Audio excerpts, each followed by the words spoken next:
In March of 1847, a doctor cut open a body. He was looking for answers.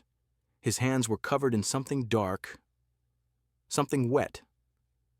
An hour later, those same hands touched a woman about to give birth. 3 days later, she was dead. So were 12 others that month. No one could explain it, but one doctor saw a pattern. He tried to tell them. They laughed at him. He tried to show them proof. They turned him away. For 20 years, women kept dying, mothers, young mothers. The answer was so simple: wash your hands. But the men who could save them refused to listen. By the time the world believed him, he was dead, and thousands of women had died for nothing. This is the story of the doctor who knew the truth and the system that buried him alive. In 1846, giving birth could kill you. Not sometimes. Often. 1 in 5 women who walked into the best hospitals in Europe never walked out. They called it childbed fever.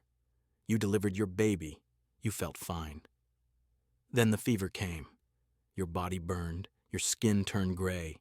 Pus seeped from inside you. Within 24 hours, you were gone. No one knew why. Doctors had theories: bad air, sadness, God's will. They tried everything: prayer, bleeding, ice baths. Nothing worked.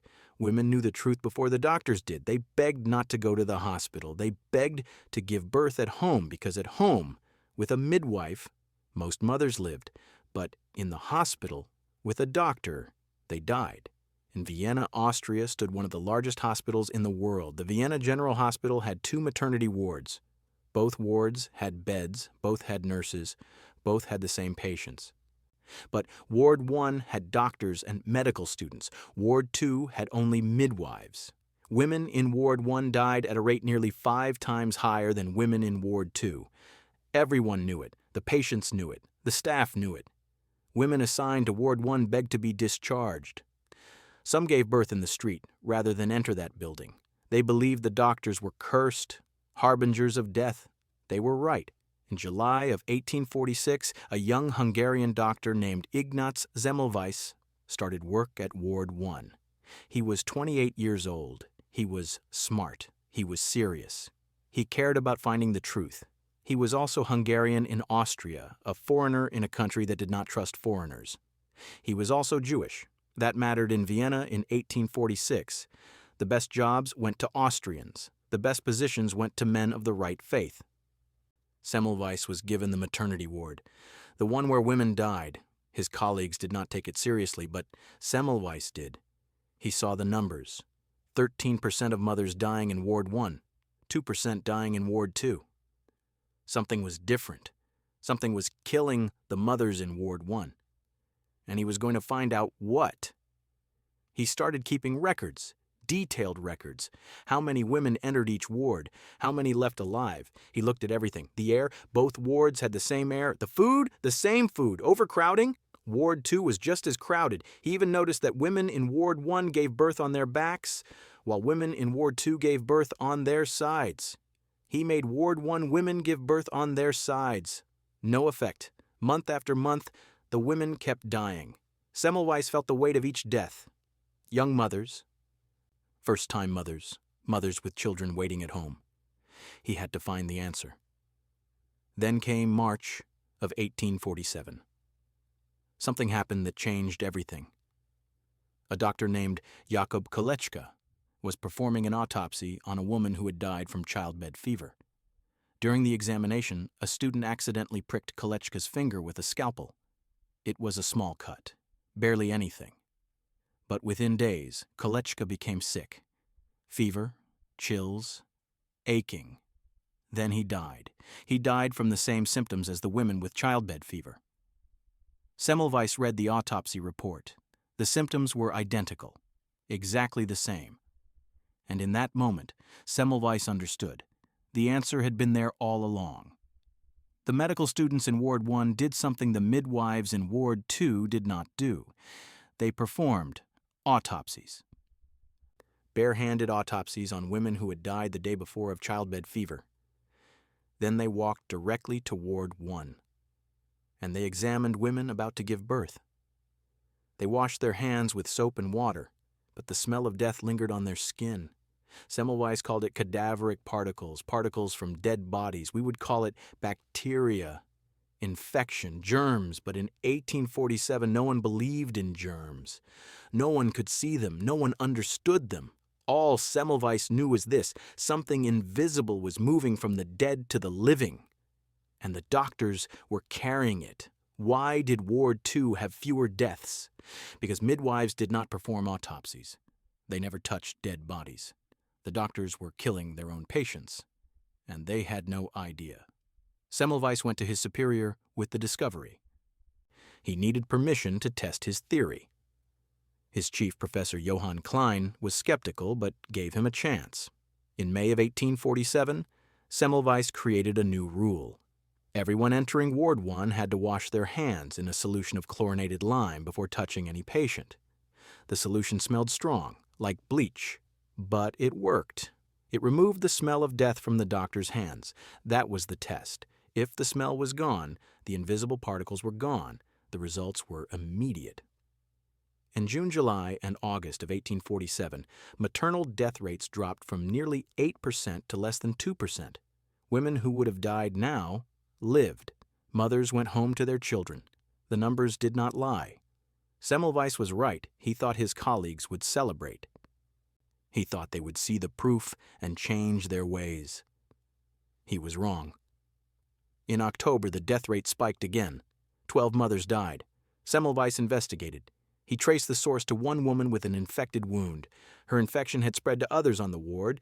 The problem was not just dead bodies, it was any infected tissue. Semmelweis expanded the rule.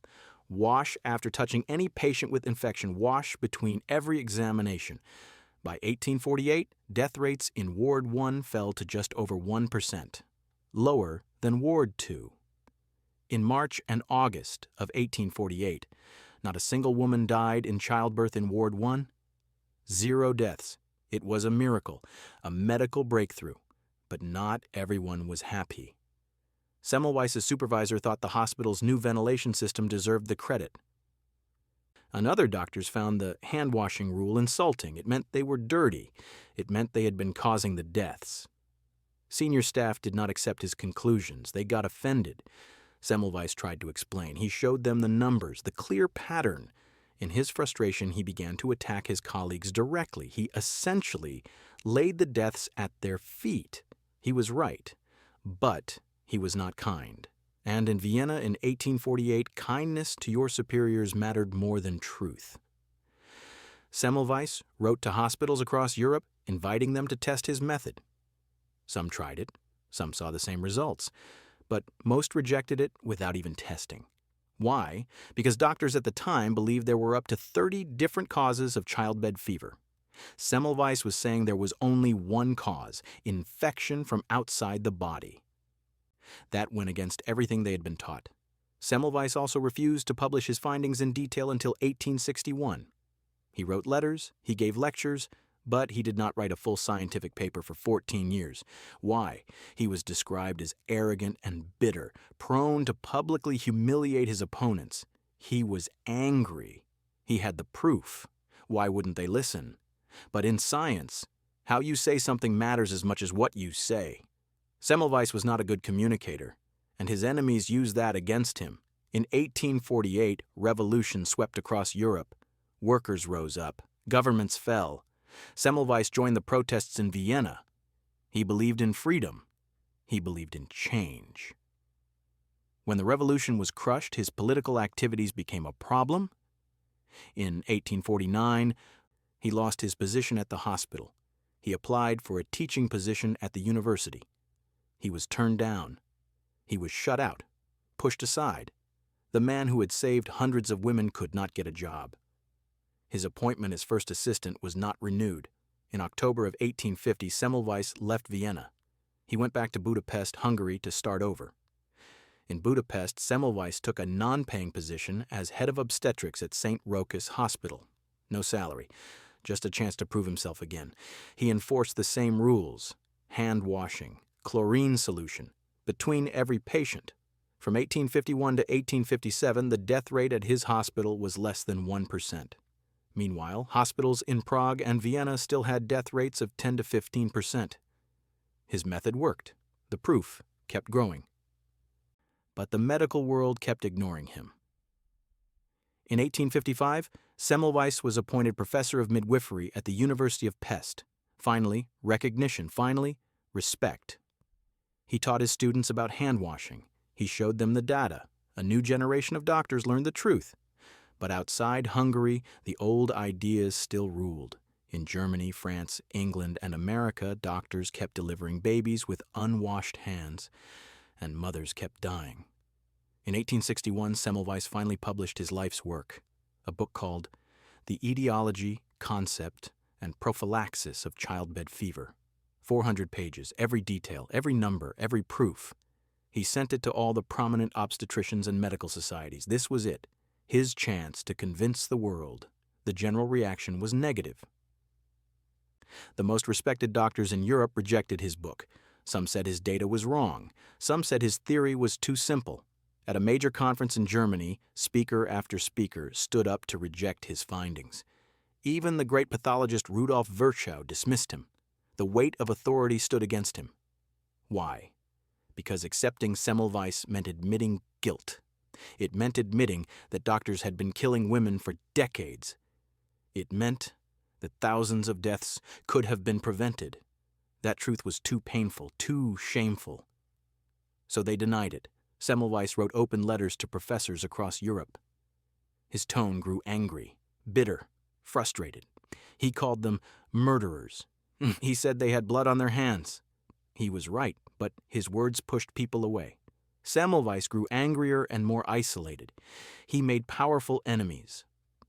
The years of rejection were breaking him. He had saved lives. He had proven his method. But no one cared. In private, he began to unravel. From 1861 onward, his mental health deteriorated. Depression, paranoia, mood swings. By 1865, his behavior had become erratic. Some say it was dementia. Some say syphilis. Some say it was just despair. The truth, the system had destroyed him. In August of 1865, Semmelweis was at a clinic in Vienna.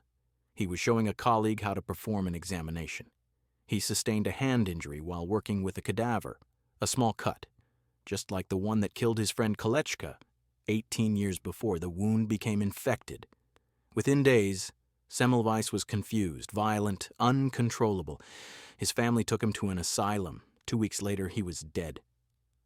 He died from the very infection he had spent his life trying to prevent. He was 47 years old. Semmelweis died in 1865, but truth does not die with the people who speak it. In 1867, just 2 years later, something changed. A British surgeon named Joseph Lister read about the germ theory of disease. Louis Pasteur and Robert Koch were proving that invisible organisms caused infection. Lister published his work on antiseptic surgery, building on Pasteur's discoveries. Suddenly, hand-washing made sense. Germs were real. Infection could be prevented. The medical world began to listen, not because Semmelweis had been persuasive, but because the science had caught up to his insight. Doctors started washing their hands before surgery, before examinations. Between patients, death rates from infection dropped. Not just in maternity wards, everywhere. People started asking questions. Where did this idea come from? Who discovered antiseptic technique? In 1892, the Royal College of Physicians acknowledged Semmelweis's contributions. They funded an international monument in his honor in Budapest. They called him the savior of mothers. But by then, he had been dead for 27 years. How many women died while the world ignored him? The numbers are hard to count, but we can estimate. In Vienna and Prague alone, death rates stayed at 10 to 15% for years after Semmelweis left. If they had listened in 1847, thousands of women would have lived. Thousands of children would have had mothers. All because doctors refused to wash their hands, not because they were evil, not because they wanted to kill. Because they could not accept that they had been wrong. The documents tell the story clearly now. Semmelweis's data was sound. His method worked. His theory was correct. Mortality dropped from 13% to 1% when hand washing was enforced. Months went by with 0 deaths. The proof was undeniable. But proof alone does not change minds. Semmelweis made mistakes. He was a poor communicator. He attacked his colleagues. He waited too long to publish, but those mistakes do not change the fact that he was right and his critics were wrong. After Semmelweis died, the world slowly changed. In 1870, Pasteur and Koch established the germ theory of disease. Hospitals created antiseptic protocols. Medical schools taught about infection control. Hand hygiene became universally acknowledged as the most effective way to prevent healthcare infections. Today, every doctor washes their hands, every nurse, every surgeon. We take it for granted. But it started with one man who saw the truth when no one else would. What happened to the doctors who rejected Semmelweis? Most of them kept their jobs, kept their titles, kept their respect. Professor Burley, who refused even to try hand washing, remained a professor until his death. Semmelweis's supervisor in Vienna continued to credit the ventilation system for saving lives. No one was punished. No one was held accountable. The system protected itself. But Semmelweis's students remembered. They taught the next generation. They spread his methods. In Hungary, his name became legend. The doctor who saved mothers. Statues were built in his honor in Budapest and Vienna. Medical schools named buildings after him. Hospitals honored his memory. But the greatest honor came in the 1950s and 60s. As hospitals studied infection control, they went back to Semmelweis's original papers. His data, his methods, his protocols, everything he had tried to teach the world. And they found he had been right about almost everything. Today, hand hygiene is considered the single most important factor in preventing hospital infections. During the COVID pandemic, the world relearned what Semmelweis tried to teach in 1847. Wash your hands. Simple, effective, life-saving. The lesson is not just medical, it is human. Semmelweis showed us that truth does not always win quickly. Sometimes truth takes decades. Sometimes it takes generations. But eventually, truth surfaces. What would have happened if they had listened to him? If doctors in 1847 had washed their hands, childbed fever would have nearly disappeared. Medical science would have advanced faster. Trust in hospitals would have grown. Thousands of women would have lived. Children would have had mothers. Families would have stayed whole. All because of something so simple, soap and water. But pride got in the way. Fear of being wrong. Fear of shame. The system chose comfort over truth, and women paid the price. Semmelweis's story is not ancient history. It happens today in different ways, in different fields. Someone sees a problem. They have proof. They speak up. And the system pushes back, not always because the system is evil. Often because the system is scared of change, scared of admitting error, scared of the cost of being wrong. Semmelweis's story is a cautionary tale about the dangers of ignoring data and delaying life-saving interventions. In Vienna, there is a statue of Semmelweis. He stands with his hand outstretched, reaching toward the viewer. The gesture is simple, clear. Wash your hands. It took 20 years for the world to listen. It cost thousands of lives. But in the end, the truth won. Not because truth is loud, not because truth is powerful, but because truth is patient. And truth eventually always finds a way. Semmelweis died, believing he had failed. But every time a doctor washes their hands, every time a life is saved by something as simple as soap and water, Semmelweis wins. His legacy is not in statues or textbooks. His legacy is in the millions of people alive today because someone, somewhere, remembered to wash their hands. That is the power of one person who refuses to look away from the truth, even when the whole world tells them they are wrong. Truth always comes to light, but sometimes it comes too late.